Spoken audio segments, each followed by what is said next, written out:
Hello and welcome. It is June of 2025, and I'm here with Fiona and Peter. And today we are having a conversation that in our last discussion we said we would have.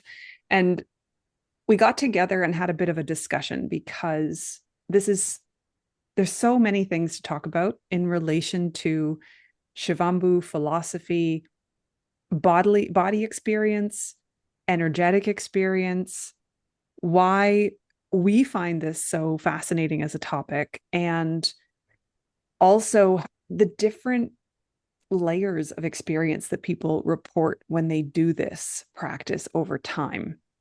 And I often say, whether it's in the courses that I'm leading or when people come and ask me about Shivambhu, and often people say, what's going to happen if I do this? Or if I have this problem, what protocol should I do for this? And one of the most consistent things that I say is, I don't know what's going to happen when you do this practice, because it is so completely multi-layered, embedded in the individual, in the history of the individual, in the energetics, in the coherence. That's a big word that we come back to a lot. In potentially the life of the soul, past lives, different things that have gone on, and then the actual intelligence and consciousness of Shivambhu practice itself.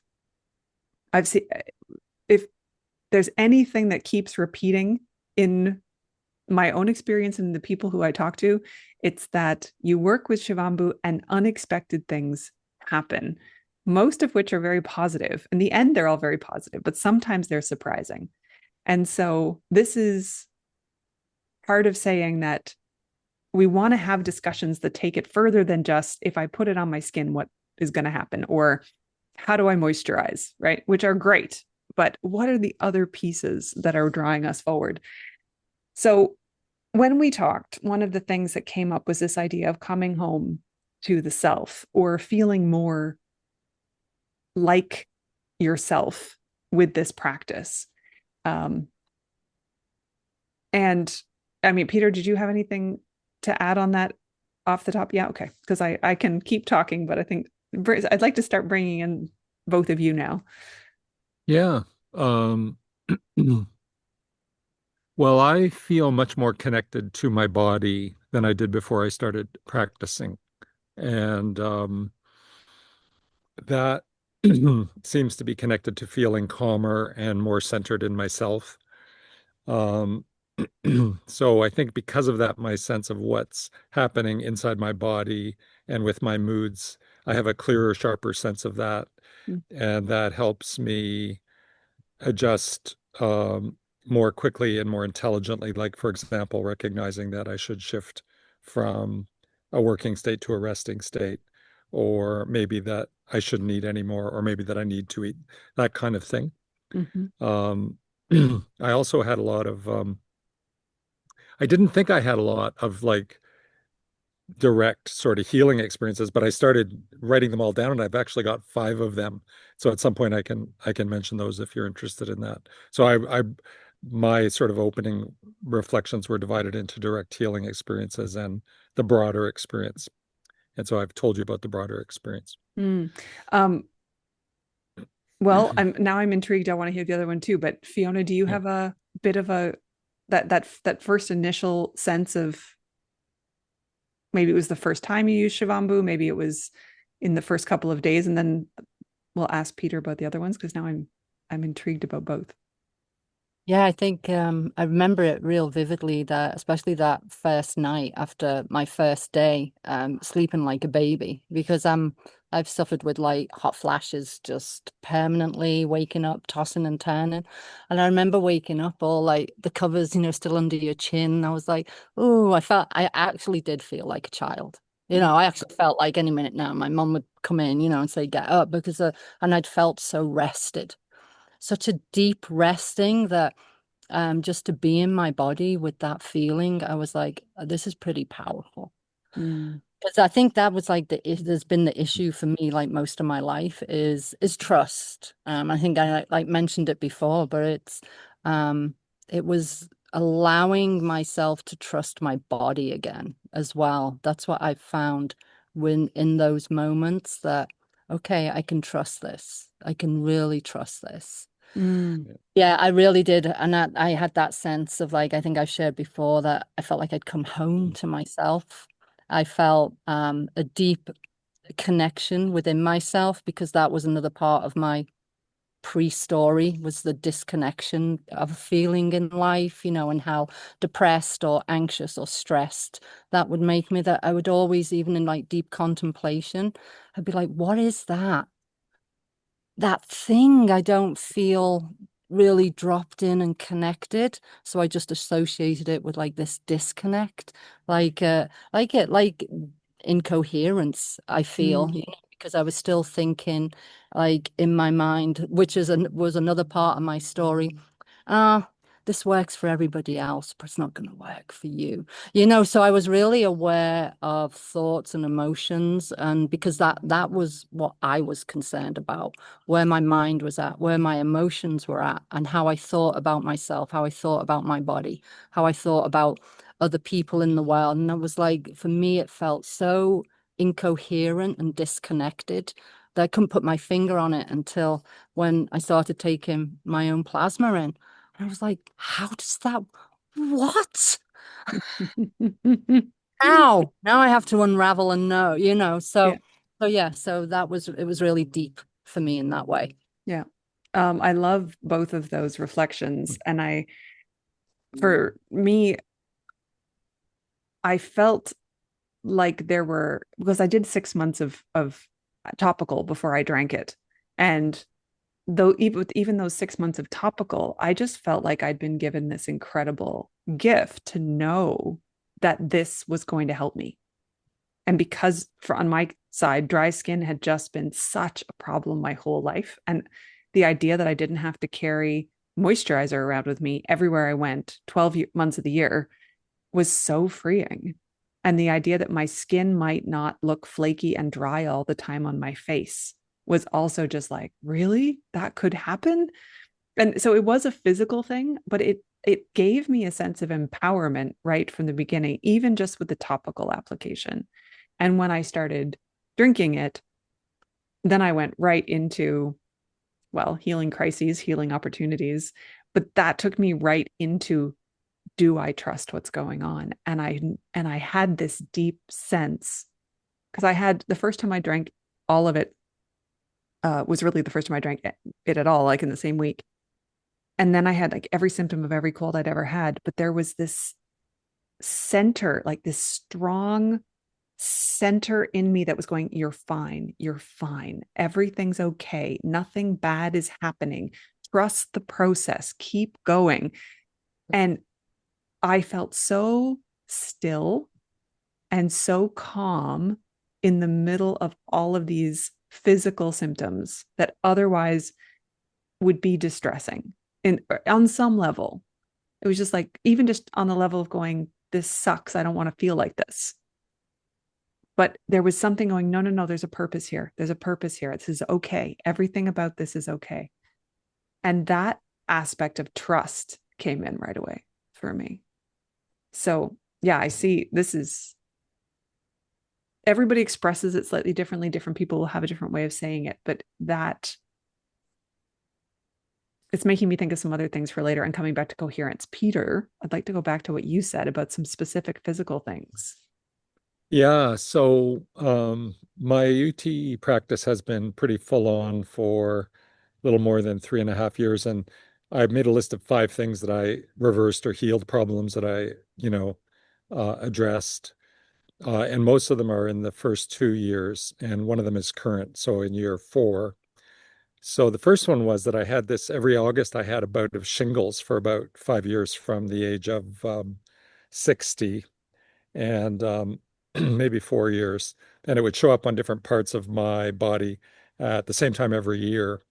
And so the first thing I did was wrap some fabric soaked in fresh. This was actually before I was full on at the end of this sort of 2 year preparatory period where I had a couple of mouthfuls of fresh every day. So we're at the end of that period. I soaked some fabric in fresh and wrapped it around my calf overnight. And And it was almost completely gone the next day, and then there were no symptoms within like 36 hours. So that was pretty stunning. And I think that was what persuaded me to jump in full on with consuming larger quantities and making aged. Um, the next thing I started doing was I was having a lot of dental pain that was not from the teeth, but from the dental nerves. And so I started swishing the daily mouth rinsing with aged. And it took me 2 years to even make the connection that that dental nerve problem just disappeared after I started rinsing. So I wasn't very clear on some of the direct benefits. It took me like a couple of years to realize that this was like powerful medicine in its own right and not just a kind of generic tonic. So that's why I was kind of really interested in getting these points across, because it's kind of part of my own, belated discovery of my own life.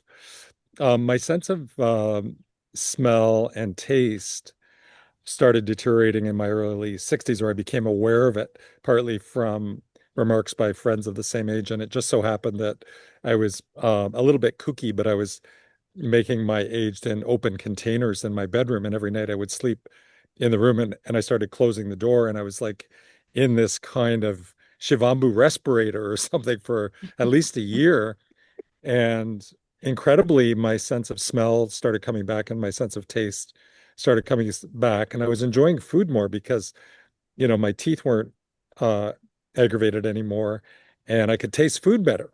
But again, it took me like a year or two to even get my mind around that this is what had happened. So I feel, kind of dumb and about it. And then the other thing is that, like a lot of men my age, my prostate gland was getting bigger.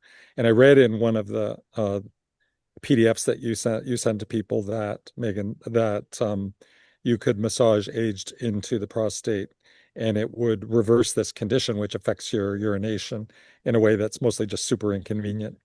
And that worked. I wouldn't say it's 100%, but I would say it's like, I don't know, maybe 50, 60% better in terms of the symptoms of it. And I do that every day.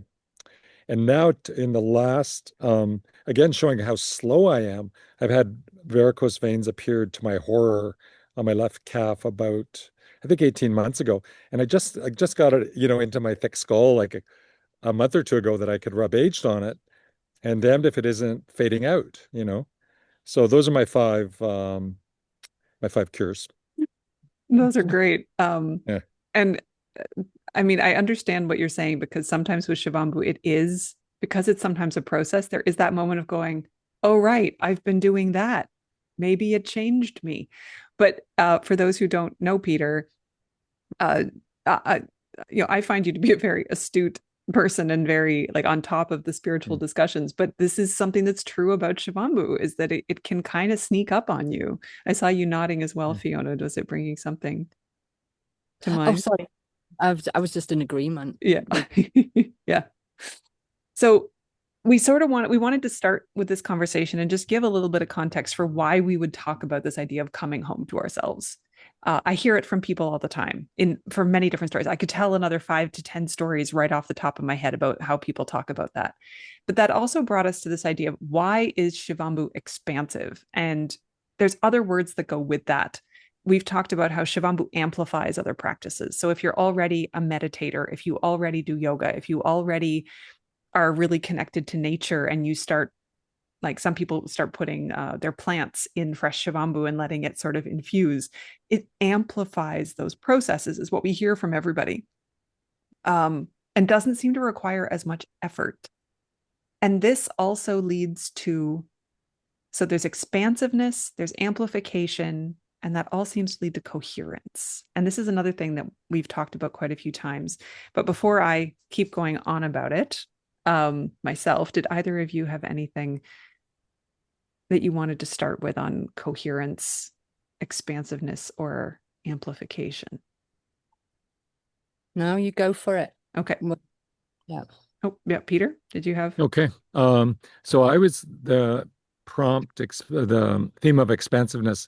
I was connecting with how it opens emotional, mental, and spiritual capacity Mm. without requiring effort. So I directed my thought along those lines and not so much around amplitude or coherence, although that's part of it too. um, so the big thing in my life, which I've noticed over the last couple of years, is that I'm much more aware of the distinction between my mind and my heart, and their operation is more integrated and more balanced. And I'm one of those people whose mental activity was put forward, so I related to the world and to other people through my mind. And my heart was active, but it was kind of recessed. And if some action of the heart was required, I would find a way to channel the impulse through my mind, but it's not the same thing. It doesn't reach the other person the same way.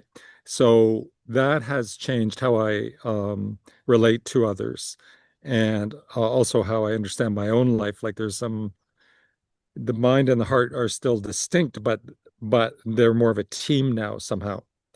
And so in terms of my social life or my interactions with other, I'm noticing that I'm more observant and I'm more responsive to whatever comes up, partly because I'm more observant, but partly because I'm less interested in goals and outcomes. So it's more of a sense of moving with the flow. And when it comes time to make a decision or recognize that I have an opportunity to shape my life in some way, I find that the lens of the spiritual and the energetic dimensions keeps getting more prominent. And I was simplifying my affairs, my lifestyle before I started doing Shivambhu, but that hasn't stopped. And it is maybe that process of simplification has become deeper, meaning making it easier to make adjustments, a more flexible, open-ended system that has fewer set parameters, and complexity seems to bring those set parameters, and simplicity seems to remove them. And so that's an influence on my lifestyle and the way I just conduct my affairs. And the last thing I wrote is that my meditations are deeper and that my connection with nature is more relaxed and more relaxing. And so that's along the lines of opening emotional, mental, and spiritual capacity. And yeah, and it doesn't seem to require effort. It seems to happen organically, like it's a natural unfoldment. So those are my thoughts about that. Your this sense, this description of the head and the heart being more aligned, more connected, working together in a different way is one I can also relate to. Both coming just as somebody from an academic. I have an academic background. I often say I'm a recovering academic because it sort of takes over your way of doing things. And coming more, it does feel like Shivambhu brings you into a softer place. It brings you into a place where and that then I would say softer is the heart. This heart can hold things in a way that isn't as rigid, isn't as, well, which side is right? Is there a right and a wrong? Can I analyze this right away? And the heart can have space to just hold what's happening. And so part of it is being more present. And that Shivambhu definitely has this quality of helping us in our human form to be more present, surrender to the moment. You use the word be in flow, and there's no lack of puns when we're working with Shivambhu. So of course it is a flow.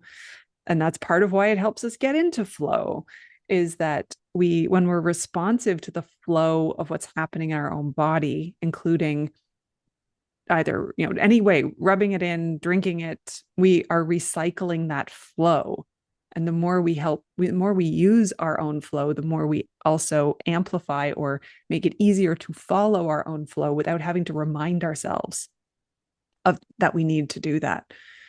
So those are some of the things that I know I've noticed in myself, and that I would tell other people could happen, is likely to happen. It helps with those things. It makes it easier. And you mentioned it's just sort of easier to be in those places. It's not as much of a struggle to remind the self to come back to those awarenesses. Fiona, do you have anything? Yeah, sorry, there's a bit of weed whacking going on. No worries. No, I'm here, like everything, like what you both said, and mine was that feeling and sense of like I was saying in the beginning, like, oh, is this gonna work for me? It works for everybody else. It was kind of like noticing patterns in myself of how I've been moving through the world, even though I was doing like all the really good things like breath work, meditation, eating the right foods. You know, when you give yourself that, oh, following the right people, what's their advice? What do they say? And that ultimately shifted when I started with the plasma. It was like all those things were heightened in a sense. The communication in my body had shifted. And I was actually able to trust that that my choices, that I make the right choices. That what I found with the Shivambhu um is that it, like, the sense of being brought home to myself, but it was also like being true to myself. You Mm. know, like, okay, what is actually um a guided choice from within, and it's not something I'm being influenced by, because that was something I was really aware of, is all the influences that come from our just our reality, our life, our experience, our upbringing, um and how that impacts us and disempowers us, because we're always looking outside of ourselves for that answer, you know, that somebody else is going to have the answer. And then it would always be, well, it worked for that person, but it doesn't work for me, you know, and knowing that we're also like individual and a totally different experience when we start. So that's and it was a deeper place of like connection for nature with me, where I was able to like allow my intuition to feel safe with me again.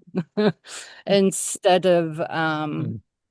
you know, the guidance was more, I felt it from in here, and that it was the path to follow. In a sense, it felt authentic, it felt divine in a way, because I was even like in that state of like, how can something that I'm using so minimally have such a big impact?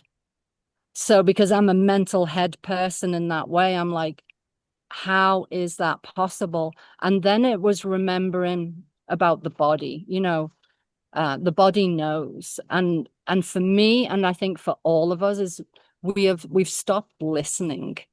We've not been very good listeners.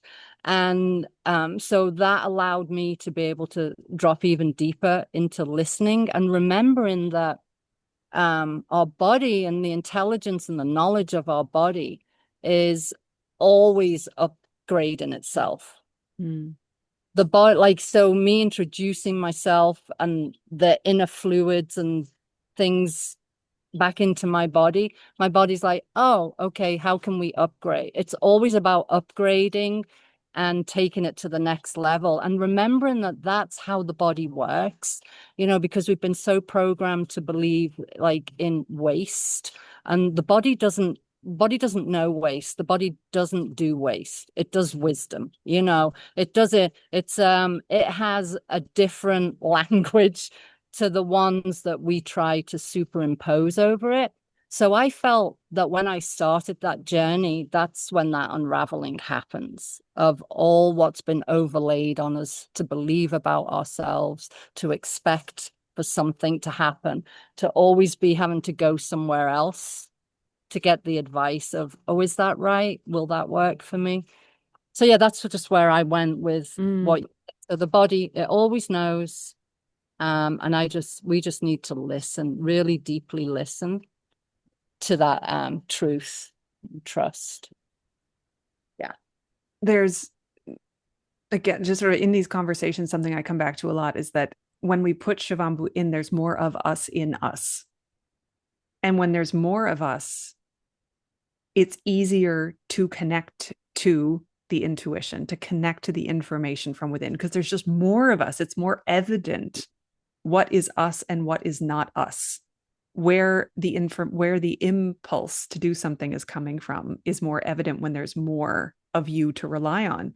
I did a fast probably 8 or 9 years ago when I was going to see an acupuncturist who knew that I did this practice, and I'd done a 3 or 4 day fast. And then I went in for an acupuncture session, and given what my body was showing up, the acupuncturist was asking me some questions. And I said, well, I just did this fast.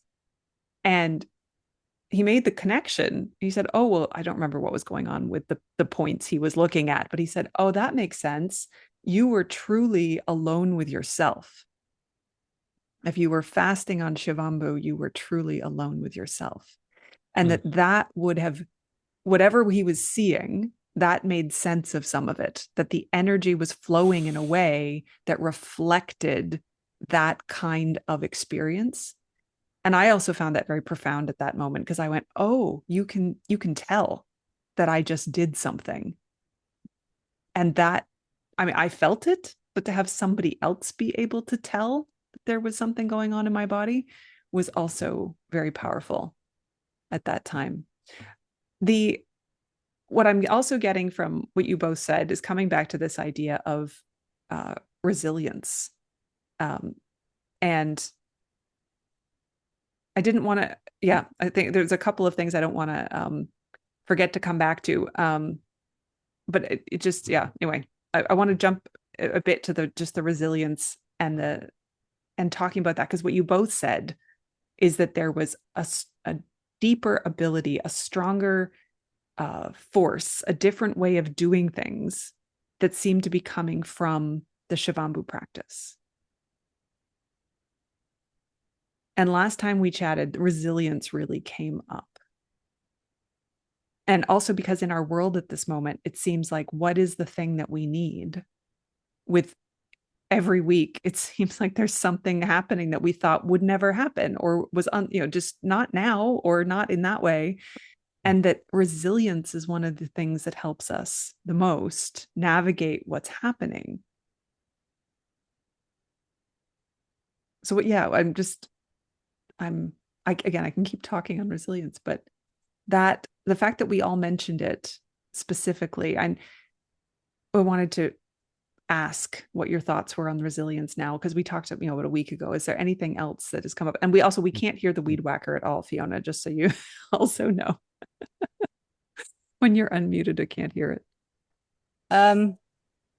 So yeah, resilience, I found that was huge in my life, right? With all the overwhelm, all the things that are going on, and pre-Shivambhu being the highly stressed, highly anxious, panicky person, prepper, but so there's a lot going on, just like relationships, work, the lot. And normally my to go would be, extreme panic, I've got to fix, and panic, stress. I don't have that anymore. I'm able to like just view and take in everything that's going on and not have a reaction that wants to come up or have an opinion about something or feel the need, now I have to fix this problem. And to me, how that looks when I think about Shivambhu, you sure you can't hear the tree coming down now? No. Because when we're taking in that Shivambhu, the healing experiences we have, like from the physical, the mental, the emotional, the whole works. So for me, it's like what I talk with clients, and this isn't with Shivambhu, this is just with the blood work, is the nervous system and how our cerebral spinal fluid, flows through the body. And how it gets stuck or there's compression in the body. And one thing I experienced with the urine therapy is, okay, I'm having more heat. I'm having more of a parasympathetic response. And I'm able to stay in these responses for longer periods of time. So my nervous system has been able to expand its, I like to say, its bandwidth, so that it doesn't go peaking down all the time. I'll have a response, and I can have longer periods of deep relaxation and healing moments. So for me, that's where I was seeing that resilience, that the nervous system and how it's supporting my body and feeding the tissues and the way it's moving the fluid around my body is flowing in a very different manner, in a very different way. And so it's also working on areas where there's maybe stagnation or compression in the body. And because I'm using the Shivambhu, that helps support my structure in a certain way, because it's supporting areas where maybe I have trapped inflammation. You know, I've had cesareans, so I'd had adhesions and scar tissue. So I noticed how, and I'd been having body work for years to deal with that, to make my back pain a lot easier, because intense back pain. But it wasn't until Shivambhu going into my body and supporting the biology, the breakdown of the inflammation, so that all the areas of my body can drain things out, just becomes more optimized. So that nervous system just gets more resilient. That's been my experience. I don't know if that's what you wanted to. Oh yeah, no, anything. This is the piece I find so interesting when we bring up topics, and that we always go to different places every time we talk about them.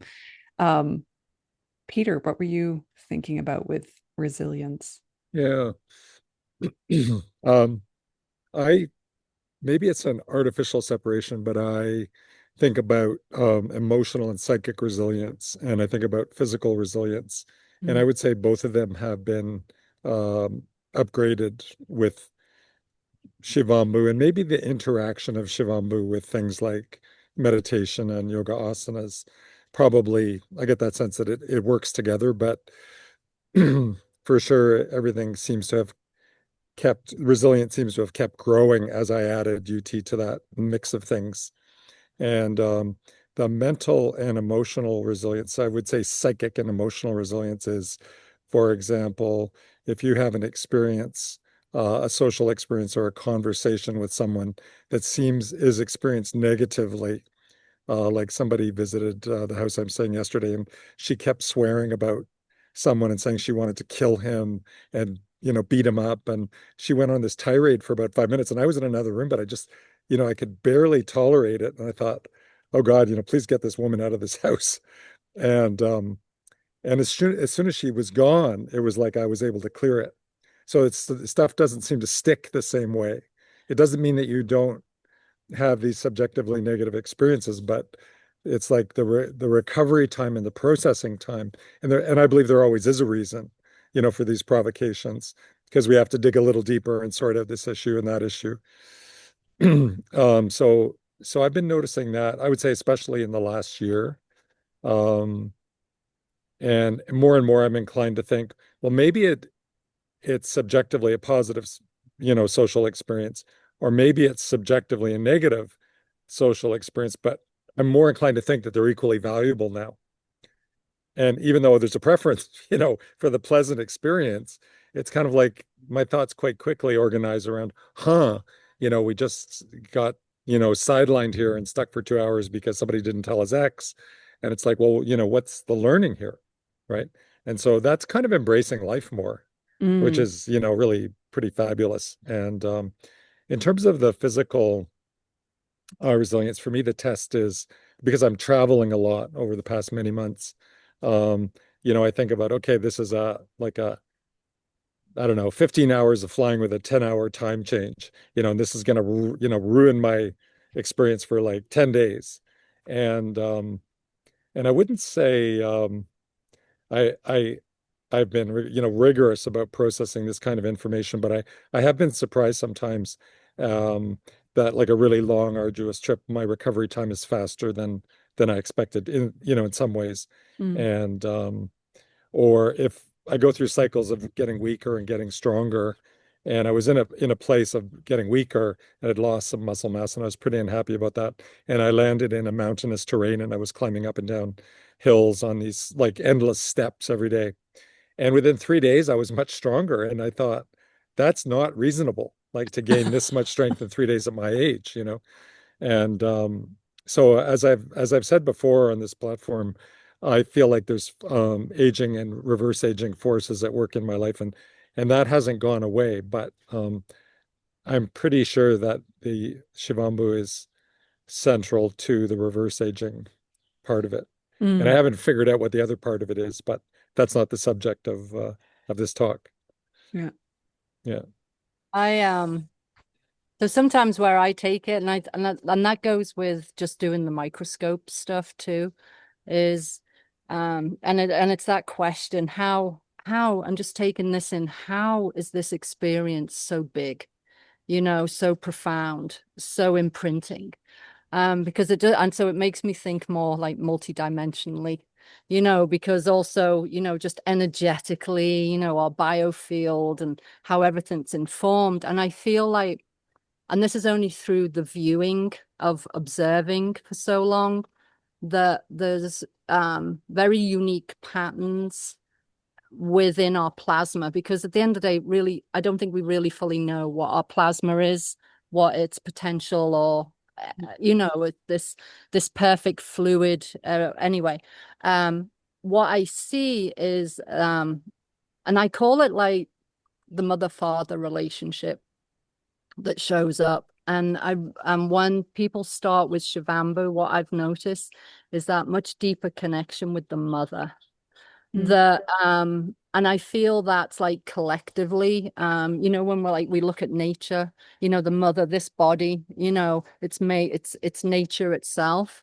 When we do that process and on that multidimensional self, we are really tuning in to those other energies, like the energy of the mother, the energy of the creator. And I really feel, with just how the crystallography changes, that it just really tunes us in such a way that it's just mind-blowing. I don't even have like the words for what that is, but on a real subtle level, we are really engaging again in that, the relationship with like the mother earth, like the father, the sun, the light. I think of like the plasma properties of like solar and lunar properties, the fire, the electric, the air, the magnetic, that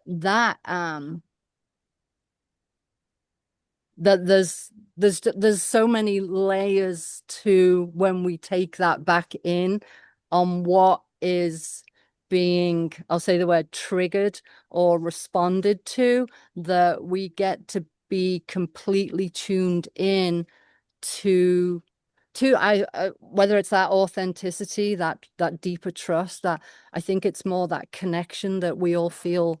And I'll say we all feel it, because I hear everybody say that disconnect. I think we are very disconnected from our spirit and our body. I know I have been in my life. I feel a lot more connected to it now, with my practice. And I feel that is the really powerful, when I get right down to it and I look and I examine, I'm like, that's it. It's that relationship that we have with nature and the light that's so powerful, that it just, because people that start, whoa, we get really excited, we want to tell everybody because we're having such a great time and our energy's so high and we're having all these great physical things that are happening to us, and we feel great, and we just want to, like, we're like little kids again. We're Yeah. so tapped in and connected in that vibrancy that yeah, it's pretty unique. There's so much going on, so many levels when we engage back in ourselves with that fluid, because there's something about these fluids that feed this body.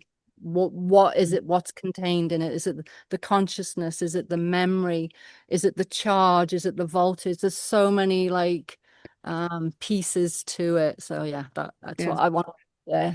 So, as a teaser for people, we are going to have another discussion where we're going to go into more of the esoterics. And you just mentioned a bunch of things, including like we'll talk about somatids, we might talk about mitochondria. We're going to talk about use some other words. But in terms of what you just, the other, to add to the list that you just sent off there, and one piece of what you were saying, like, what is this fluid? What is this magic fluid? And there is a link, of course, between the fetal amniotic fluid of each person.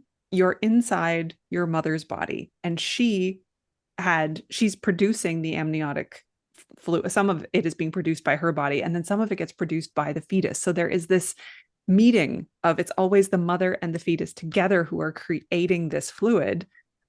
But then that means as we go back, that's linking you to the womb that your mother was in, and the process that was done with your grandmother and your mother, and then your great grandmother and your grandmother. And it goes on and on. So it is this evolutionary liquid, and it links us by DNA, whatever you want to call it. It links us by memory, the imprint of the water itself, that we know water imprints emotion, thought, concepts, all sorts of things come through the intelligence of water. And so this is a water intelligence that we all have to create in order to be born.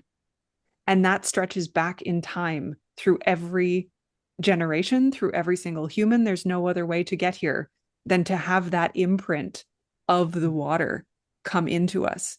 And there are two examples that I've come across recently. One was about authenticity and frequency.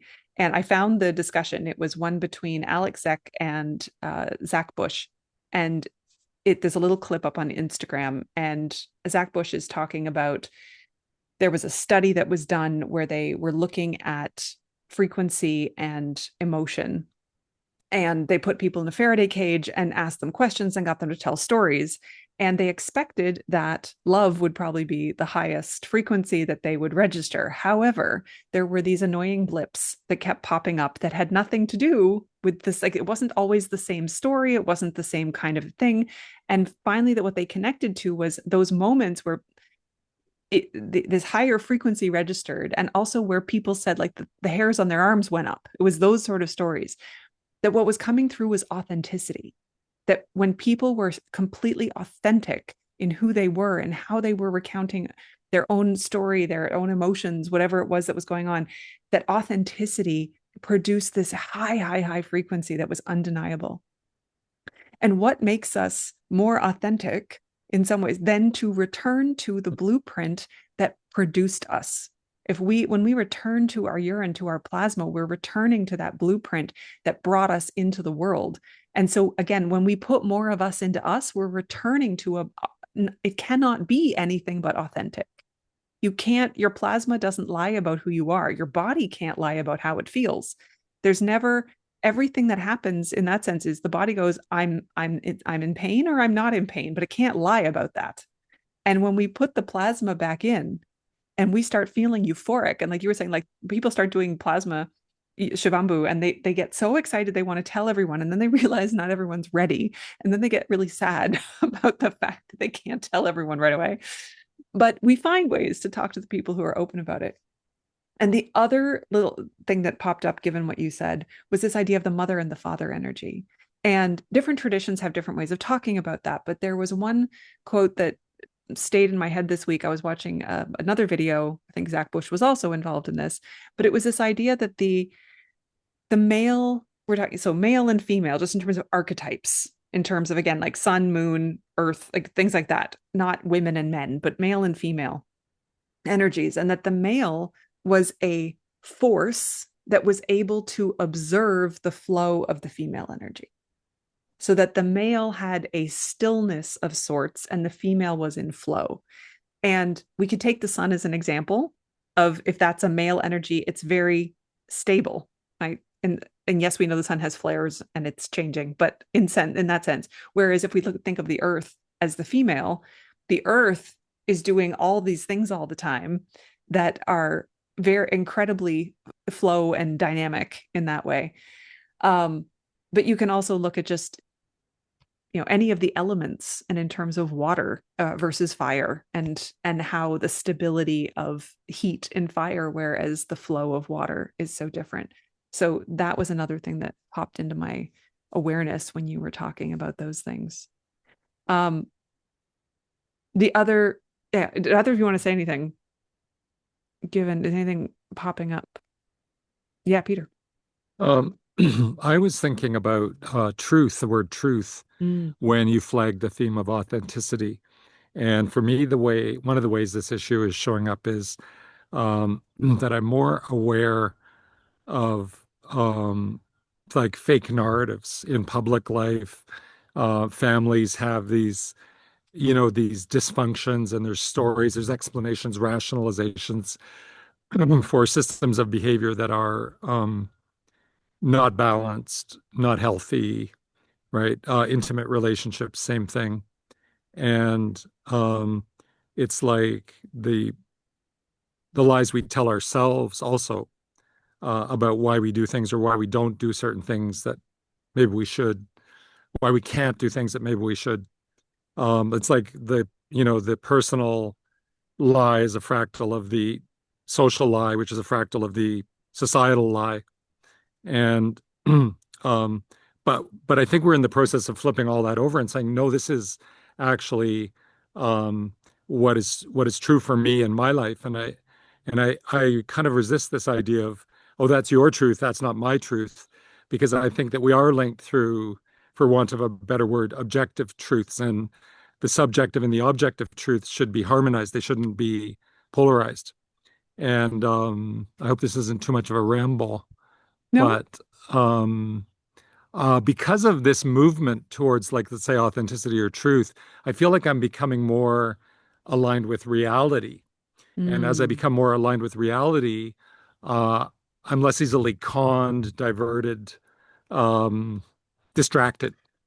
And it's like I can hold in my thoughts and my personal compass, if you like. I can more easily hold what's really important here and what really needs to be done here. And sometimes I feel like the gulf that I experience between me and a lot of the people I know, it seems to keep widening, which is troubling. And I sometimes I'm sitting there with a group of people at the risk of sounding superior, but thinking, wow, you guys are really not thinking clearly, and you don't seem to even know very much what that's like. And it's like, wow, where do I start here? And I guess that's not exactly a great promotion of UT, but I wouldn't give it up, because that's the direction I have to go in. And I just want to add that my connection of the awareness of the connection between truth and responsibility and freedom keeps getting deeper and deeper. One of the things that I see as I feel I get more attuned to reality is the level of dependence that, I don't mean interdependence, I mean dependence, that individuals have on families and institutions is so constraining. And these dependencies allow people not to take responsibility. And because if you're not taking responsibility, you don't have to deal with facts. If the Mm. pipes burst in the house at wintertime and you're not responsible, then you don't really have to think about why the pipes burst and what the consequences might be. It's just like, well, dad's going to fix this, or mom's going to call a plumber. And I'm just a 12-year-old. So, I'm just going to eat some cheesies and keep watching my movie. Right. But the problem is we have a society filled with adults who think like that. This is what's happened historically Mm. over the last few generations. And I think Shivambhu is maybe like a first line of defense against that, because it starts bringing in the truth, it starts bringing in the responsibility. And then when you start taking responsibility, you can actually shape your life. And as long as you avoid responsibility, you're always a victim, you Mm. know. And I've been aware of these principles for a long time, but they just keep getting more and more like in my face. It's like, wow, this is what it's all about, you know, Yeah. in my personal aspect of the universe. Yeah. One thing Yeah. that you said about that sense of the gulf sometimes getting wider, I would also say it feels like that sometimes. And the flip side of Shivambhu bringing those senses of reality, truth, responsibility, freedom, like closer in the forefront, or making it us more aware of these things all the time, means also that before there might have been some sort of point of disagreement between me and someone else, and maybe I wanted to talk about it, maybe they wanted to talk about it, maybe neither of us wanted to talk about it, but I was less able to see why there was a disagreement or a point of contention. And so on the one hand, I feel like my ability to see that there's a gulf between how I understand the world and how someone else understands the world, like I can see that now much more clearly, but I can also see why, which gives me more compassion, both for myself to go, oh, I really wanted to agree with this person, and maybe I'm not going to, but it's okay. I don't have to agree with everyone. but also gives me compassion for the other person to go, they're not doing the practices that I've been doing for a decade. How could they possibly understand what I'm talking about? Why would I expect them to understand what I'm talking about when they have no knowledge or understanding of how I've been living my life? Yeah. Right. And That's an important, really important point. yeah. But I've started to see that like both things are true. It's giving me more awareness of myself and more awareness of the other at the same time.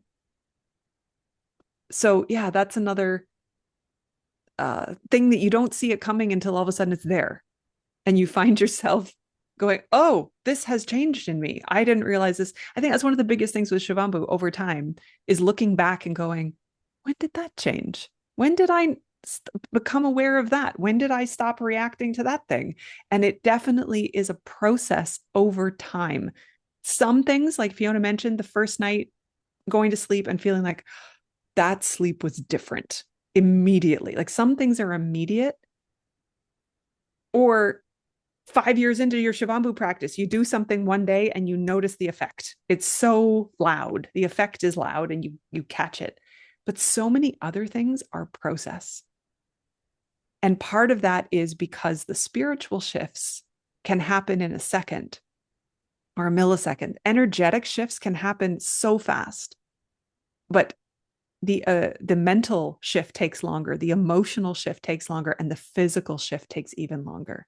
And so to integrate the shifts in awareness and consciousness as they go through the different bodies, if you talk in yoga language or other systems of etheric bodies and things like that, to get to the physical is dense and it needs more time to understand the shifts that have happened. So if you're just starting out, be encouraged. If you've been doing this for a while, what have you noticed? What has our conversation made you think of today? We're going to wrap up for today and come back with another discussion because we have plenty more things to talk about. Do any of you have any parting pieces to offer up? You don't have to, but just I want to make sure I'm not cutting Megan, off. I just want to say once again Yeah. how much I appreciate the work you're doing, creating a public space for discussion about this thing that's been a taboo. And it turns out that millions of people around the world have actually been doing for generations, but somehow, nobody believes in it. And it's just so important what you're doing, and really happy to be part of it. Thank you, Peter. And thanks for joining me. This is the joy. The joy is talking with people who have fun talking about it. Yeah. Yeah, and mine is like, and this is just going back to the crystallography. We all crystallize very, very differently. This is a manifestation of the soul, so it's be gentle with yourself, take time with it. And yeah, this is a great place you are awesome, Megan. I really appreciate you being in this world of Shivambhu for so long, and your wisdom and your knowledge is so it just soothes my soul so much, and I'm sure so many other people. I'm really grateful to you and your platform. Oh, thank you both. Yeah, no, if you haven't checked out Fiona's work, Messages in Plasma is her Instagram handle. And there's other conversations that we've had here on this channel that Fiona's part of, and I always put her name up so you can find them easily. Peter has been in a few as well, talking about sacred geometry and other things. You can find those here on my channel as well. But Fiona's also talked with lots of other people, and you've been interviewed recently by, are we allowed to say who you were interviewed by? You can do. Okay. So Veda Austin, who does so much work on water, has also been talking with Fiona recently, and Veda's been she has a book, she has a film, she has all sorts of stuff coming out if you're interested in water in general. But we are talking specifically about the water that our body produces, and that is also incredibly fun. Oh, that was the last piece. If you go to Veda Austin's Instagram, there's a clip where she talks about putting a seed, an apple seed, in water and then freezing it. And the first time, the image that showed up in the petri dish was of an apple. So the water understood the possibility, the promise of the seed. It didn't just understand that there was a seed and reproduce a seed shape. It understood the seed would become an apple. Then she melted it and froze it again. And again, an apple showed up in the crystal. And then she melted it and did it a third time. And every time the apple showed up. So the water remembered the possibility of the seed becoming an apple. And when we think about the fact that we started in the womb in our urine, and the imprint of our urine is on our body, and the imprint of our body is on the urine, that the urine understands the possibility of the fetus. The urine understands that that's not our end point. We don't stop in that level of gestation. We have the possibility to be not just a taller human, like to grow up, but that we have the possibility of the mental, emotional, and spiritual aspects that are encoded in the being that we are in the womb. So part of what we're coming back to with Shivambhu is the promise of the possibility of the seed that we were. So we'll leave that there. Thank you all for being with us today. See you next time. Bye. Bye.